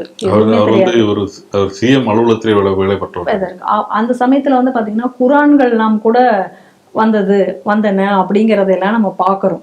எல்லாமே அந்த கடத்தல்ல போட்டி பல செய்திகள் வந்தது. அதுக்கெல்லாம் இன்னும் விடை கிடைக்காது இருக்கிற ஒரு நிலையில இன்னைக்கு பாகிஸ்தானுக்கு உளவு பார்க்கக்கூடிய ஒரு யூடியூபரை வைத்து இந்த மாதிரியான ஒரு வேலையை அவர்கள் செய்திருக்காங்கன்னா இது ஒரு துரோக செயலா இல்லையா? அதனாலதான் சொல்றோம், இந்த மாதிரியான சித்தாந்தங்கள் எல்லாமே நாட்டிற்கு எதிரான ஒரு துரோக செயலை செய்வதற்கு இயல்பாகவே உதவி புரியக்கூடிய விஷயமாக இருக்கு அப்படிங்கிறத பாக்குறோம். அது மட்டும் இல்லாம இதே கேரளால தான் நீங்க நல்லா பாருங்க, பாரத மாதா படத்தை நீங்க வைக்க கூடாது அப்படிங்கிற ஒரு பிரச்சனை இங்க வந்தது. அதை ஒட்டி அவர் அந்த எது பாரத மாதாவை படத்தை வைத்தாரோ அவர் சஸ்பெண்ட் செய்யப்பட்டது அந்த அதிகாரி. இதெல்லாம் நம்ம பார்க்கிறோம் அந்த இடத்துல. அப்ப தொடர்ந்து வந்து இன்னைக்கு கம்யூனிஸ்ட் அரசாங்கம் என்பது இன்னைக்கு ஏன்னா இன்னைக்கு நீங்க அந்த பாரத மாதா வைத்துதானே இந்த நாடே சுதந்திரம் அடைந்தது. அந்த பாரத மாதான்னு ஒன்று இல்லை அப்படின்னு சொன்னா இந்த சுதந்திரத்திற்கு அடிகோலியதே அதுதானே. அப்ப அதையெல்லாம் மறந்துட்டு இன்னைக்கு இந்த பாரத மாதா வைக்க கூடாதுன்னா நம்ம என்ன எந்த நாட்டுல இருக்காங்க அவங்க? இப்ப கேரளா எங்க இருக்கு இப்ப இந்த கேள்வி வருது இல்ல. அப்ப இது வேண்டுமென்றே ஒரு துரோக செயலாக அங்க கம்யூனிஸ்ட் அரசாங்கம் தொடர்ந்து செய்து வருவதை நம்மளால தொடர்ந்து நம்ம பார்த்துட்டு வர முடியுது. அதுக்கு அடுத்ததான் நம்ம பார்க்கணும் அப்படின்னு சொன்னா இந்த யூடியூபர் விஷயங்களை பார்த்தீங்கன்னா தமிழகத்திலும் கூட இன்னைக்கு பல யூடியூபர்ஸ் அவங்க அதாவது இன்னைக்கு சைனா நிறைய பேர் இதுல ஊடுருவி இருக்கிறார்கள் என்பதை நம்ம ஆரம்பத்துல இருந்தே நம்ம சொல்லிட்டு வரோம். என்ன சொல்ல போனா இந்த யூடியூபர்ஸ்கள் எல்லாமே வந்து ஒரு அதாவது ஒரு கூட்டமாக கூட்டிக் கொண்டு சைனாவை கலத்து செல்கிறார்களாம். அப்ப அங்க சைனாவை கலத்து சேர்ந்து சைனால இருக்கக்கூடிய விஷயங்கள் எல்லாம் காமிச்சு இங்க வந்து சைனாவை ப்ரமோட் பண்ற விதமாக வீடியோக்களை போடுவதற்கு அவர்கள் பணிக்கப்படுகிறார்கள். இது தொடர்ந்து நடந்துட்டு இருக்கு. இந்த மாதிரி பலர் இங்க இருந்து சைனாவுக்கு போயிட்டு அங்க சைனால இருந்து எல்லாத்தையும் ஷூட் பண்ணிட்டு வந்து இங்க வந்து சைனாவை ப்ரமோட் பண்ணிட்டு இருக்காங்க. அப்ப ஏற்கனவே நம்ம என்ன சொல்றோம், நான் தமிழ்ல பாருங்க, சீனா பெண் அழகாக தமிழ்ல பேசுகிறார்கள். இந்த விளம்பரங்கள்லாம் நம்ம பார்த்துட்டு இருக்கோம். இன்னும் கூட நிறைய யூடியூப்ல இருக்கு, பார்த்தா தெரியும். தந்தியிலயோ எதுலயோ ஒரு பேப்பர்ல ஒரு 1/2 hour 1 hour ப்ரோக்ராமோ இந்த மாதிரியான சீன பெண்கள் வந்து பேசுறார்கள் அப்படின்னு சொல்லி ஒரு நிகழ்ச்சி நடத்தினாங்க. அது இப்பயும் தொடர்ந்து வருதா இல்லையாங்கிறது எனக்கு தெரியல. அப்ப இதெல்லாம் எந்த அடிப்படையில இதெல்லாம் நடக்குது? அப்ப இது அந்நிய நாட்டினுடைய ஊடுருவலா இல்லையா? மீடியால எந்த அளவுக்கு இப்ப அவங்க ஊடுருவி இருக்காங்க பாருங்க. அப்ப இந்த மாதிரியான ஊடுருவல் ஏற்கனவே ஃபாக்ஸ்கான் பிரச்சனைகள்லாம் நடந்தது எல்லாமே நம்ம பாக்குறோம் நம்ம. அப்ப இப்படி சைனீஸ் வந்து அவங்க யூடியூப்ங்கிற பேர்ல இந்த மாதிரியான ஒரு ஊடுருவல். அப்புறம் இன்னைக்கு பிளாகர்ஸ் இப்ப இந்த மாதிரி வீடியோ போடுறதுலாம் வீலாகர்ஸ் அப்படின்னு சொல்லி போடுறாங்க. அதாவது வீடியோ போடக்கூடியவர்கள் அப்படிங்கிற மாதிரி. பிளாகர்ஸ்னா கண்டென்ட் எழுதுறவங்க, வீலாகர்ஸ்னா வீடியோ மூலமாக சொல்வார்கள். இந்த பிளாகர்ஸ் ஆகட்டும் இந்த வீலாகர்ஸ் ஆகட்டும் இவர்கள் எல்லாருமே இந்த மாதிரி நிறைய பேர், அதாவது நான் எல்லாரையும் சொல்லல, நிறைய பேர் வந்து இப்போ இவர்களிடம் சிக்கி கொண்டிருக்கிறார்கள். பணத்திற்கு இவர்களை வந்து விலை கொடுத்து வாங்கி இவர்களை ஊடுருவ வச்சு அந்த நாட்டிற்கு சாதகமாக இங்க செய்திகளை வெளியிடுவது, இங்க இருக்கக்கூடிய ரகசியங்களை வந்து அவர்கள் மூலமாக அறிந்து கொள்வது, இங்க உள்ள ஜியோகிராஃபி இதை வீடியோ எடுத்து அனுப்புறது மூலமா அந்த ஜியோகிராஃபியை வந்து அவர்கள் வந்து எடுத்துக்கொள்றது, இந்த மாதிரி பல விஷயங்கள் வந்து இது போல் நடந்துருக்கு. இப்போ அதுதான் ஆப்ரேஷன் சிந்தூரில் நடந்ததை நம்ம பார்க்குறோம். நடந்தது இப்போ இத்தனை பேர் கைது செய்யப்பட்டதையும் நம்ம பார்க்குறோம். ஆனால் இன்னைக்கு இதையும் நம்ம வந்து இன்னைக்கு மத்திய அரசாங்கம் கருத்தில் கொள்ள வேண்டும்.